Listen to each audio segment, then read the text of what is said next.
Salut! Comme je t'ai dit dans la vidéo précédente, on va créer un produit en direct grâce à la couture. Je te rassure, si tu ne sais pas encore coudre, on va apprendre. D'ailleurs, c'est le but de ma formation à venir. Mais pour le coup, je vais partir du principe que tu sais déjà coudre. Donc comme je te le disais, il faut que tu choisisses quel produit coudre. C'est la base. Sans produit, pas de vente. Personnellement, je te conseille de choisir soit un produit que tu aimes, soit un truc utile. Car il ne faut pas oublier, le but c'est de le vendre et pas de faire de la déco. On est bien d'accord. Donc, dans cette vidéo, on ne rentrera pas dans les détails des prix. On en parlera plus tard. Là, on va vraiment se concentrer sur le produit en tant que tel. Malgré ça, si j'ai un conseil à te donner, prends l'habitude dès le départ de te chronométrer. Pour chaque produit que tu vas créer, tu mets un minuteur et tu calcules le temps que tu mets. Tu comprendras pourquoi par la suite. Idem, note tout ce que tu utilises pour créer ton produit. Tu n'es pas obligé de tenir un registre comptable. Prends simplement une enveloppe et tu notes dessus le nom de produit que tu crées et tu mets à l'intérieur tout ce que tu utilises pour le faire. Par exemple, galon, bouton, tu notes tout. Revenons-en au choix du produit. Moi, personnellement, je couds tous les jours des objets du quotidien. Donc, pour le choix du produit que je vais créer et que je vais mettre en vente, ce sera tout simplement un objet du quotidien. Je vais en choisir 5. Ça peut paraître beaucoup, mais je suis une professionnelle et je couds très vite. Et c'est surtout pour te donner des idées. Après, ne t'inquiète pas, en dessous de cette vidéo, je te mets une liste d'idées d'entreprises que tu peux créer grâce à la couture. Ça pourra te donner des idées de produits. Toi, en tant que débutante, je te conseille de te concentrer sur un produit que tu maîtrises. Ce sera plus simple.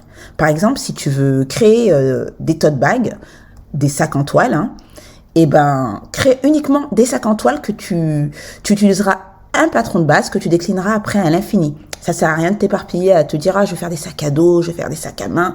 Fais un seul produit à la fois. Concernant les produits que je vais coudre, je vais déjà commencer par un sac à pain. Parce qu'en fait, j'en ai besoin tout simplement. J'ai toujours des pains secs à la maison qui traînent et j'ai rien pour les mettre à l'intérieur. Ensuite, je vais faire une petite trousse à goûter. Ça peut paraître bizarre, mais je me trimballe toujours les goûters dans la voiture et ça me saoule. J'aimerais bien que chaque enfant ait sa petite trousse. C'est plus pratique. Après, j'ai besoin de serviettes de table. On va pas se mentir, pour une famille de 6, c'est juste plus possible le sopalin. Donc, je vais faire un lot de serviettes de table en coton. Après, on va partir sur des couvre-bols. Alors, je déteste ça. Enfin, je ne supporte pas les voir partout. Mais en fait, faut pas se mentir. Dans mon frigo, j'ai plein de bols avec du cellophane. Donc, couvre-bol, c'est plus joli et c'est plus pratique. Et pour terminer, je vais finir par un protège-agenda parce que j'utilise au quotidien mon agenda. Et tant qu'à faire, pour être motivée, je préfère avoir quelque chose de joli.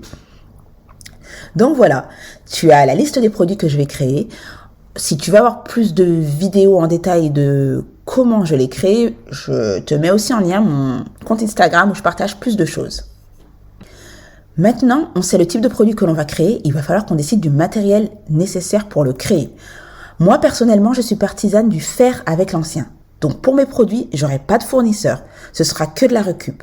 Ça tombe bien, je compte proposer des séries très limitées, voire des pièces uniques. Chacun son créneau.